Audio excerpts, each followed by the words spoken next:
Unang pagbasa. Pagbasa mula sa unang sulat ni Apostol San Pablo sa mga taga-Korinto.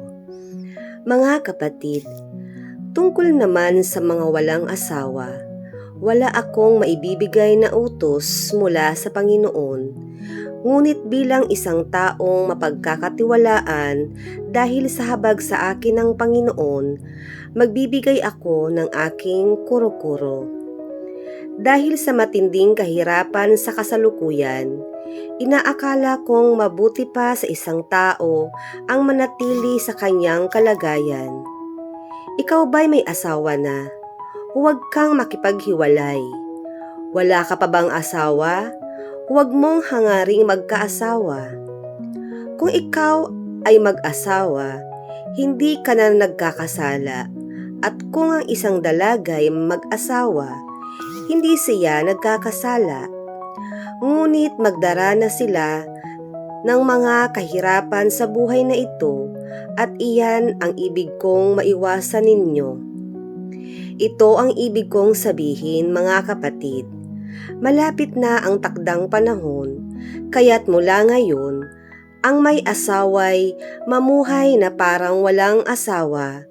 Ang mga nananangis na parang di nananangis, ang mga nagagalak na parang di nagagalak, ang mga namimili na parang walang ari-arian, at ang mga nagtatamasa sa sanlibutan ito na parang di nila ito alintana. Sapagkat ang lahat ng bagay sa daigdig na ito ay mapaparam. Ang salita ng Diyos. Salmong tugunan. O kabiyak na hari namin, ang payo ko'y ulinigin. O kabiyak nitong hari, ang payo ko'y ulinigin, ang lahat mong kamag-anak at ang madla ay limutin. Sa taglay mong kagandahan, ang hari ang paibigin, siya'y iyong Panginoon, marapat na iyong sundin. O kabiyak na hari namin, ang payo ko'y ulinigin. Ang prinsesa sa palasyo'y, pagmasdan mo't anong ganda, sinulid na gintong-ginto ang niyaring damit niya. Sa makulay niyang damit, sa hari ay pinapunta, haharap sa haring yaong, mga abay ay kasama. O kabiyak ng hari namin, ang payo ko'y ulinigin. Sama-samang magsasaya, ang lahat ay nagagalak, na pumasok sa palasyo, at sa hari ay humarap. Darami ang iyong supling, sa daigdig maghahari, kapalit ng ninuno mo, sa sinumang mga lahi. O kabiyak ng hari namin, ang payo ko'y ulinigin.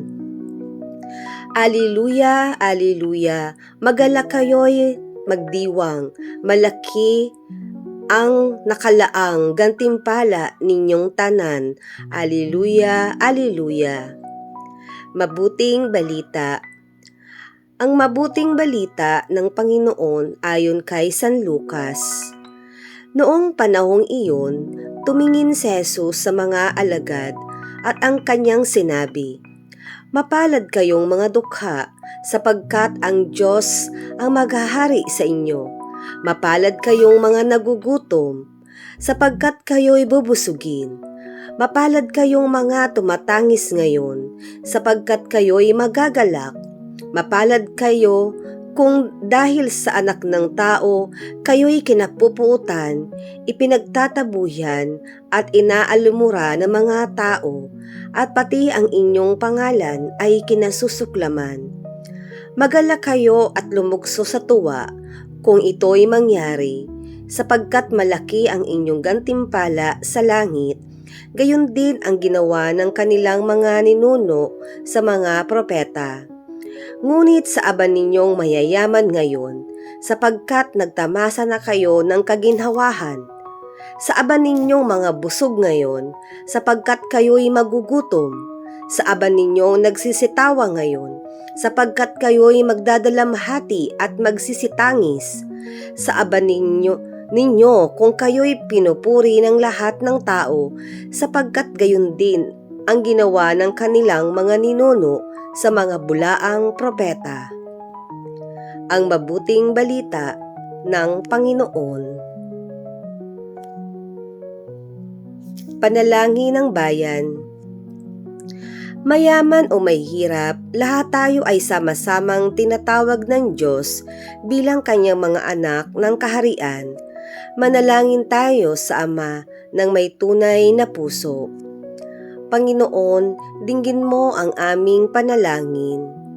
Ang simbahang sa pamumuno ni Papa Francisco, Obispo Reynaldo, Padre Paul Amingcora Paroko, ang lahat ng mga pari, mga diakono, relihiyoso at mga lingkod laiko, dumaranas ng pag-uusig, naway patuloy na kumapit sa pananampalataya at ipunin ang lahat sa pagkakaisa.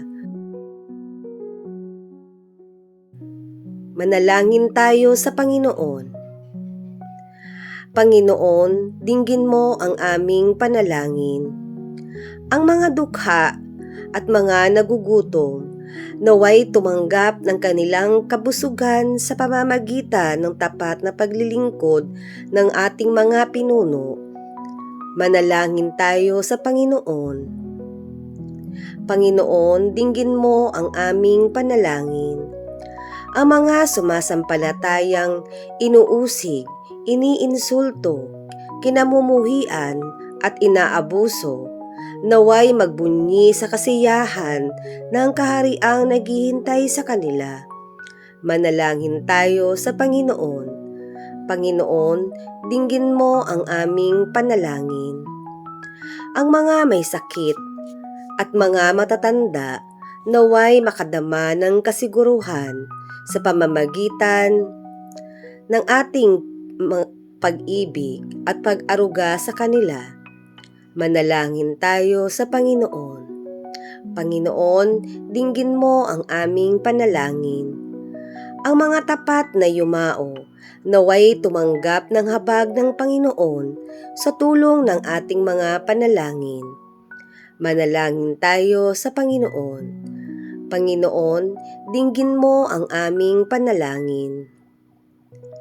Makapangyarihang Diyos, pakinggan mo ang aming mga hinaing. Naway ipahayag ng aming buhay ang kaligayahang inihanda mong maging amin, sapagkat ikaw ay aming Panginoon, ngayon at magpakailanman. Amen.